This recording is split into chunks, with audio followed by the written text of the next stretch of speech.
Well, there's a famous saying by George Balanchine that reads, there's no new steps, only new combinations. So it's about pulling from sort of movement vocabulary that's already in existence and tweak or alter that or formulate that into something new and original.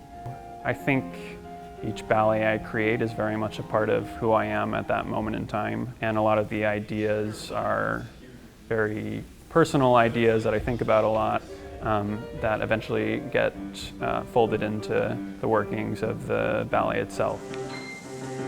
Something that I really prefer when I'm creating new works is working with a large cast because it adds a lot more possibility. So it starts for me listening to the music hundreds and hundreds of times and sort of combing through the score and trying to pick up on the subtle details and the nuances within that. And then from there, I start to formulate ideas based on that music. The next step for my process is to sort of use my own body as my instrument. You piqué, plie, and then almost like let the arm linger.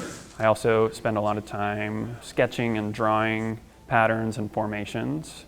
I get into the studio with the dancers. Usually I begin with the principal dancers, sort of the leading dancers in the ballet, and I work through the movement with them.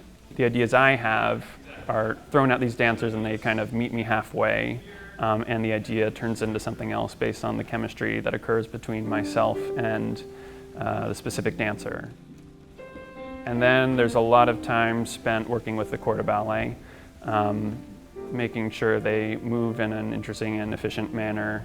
The next step would be to add the additional elements of lighting and costumes and set design, if that applies. It's hard for me to objectively assess my own work because I'm so inside of it, but I've been told from others that they really admire the kind of group work and the group patterns.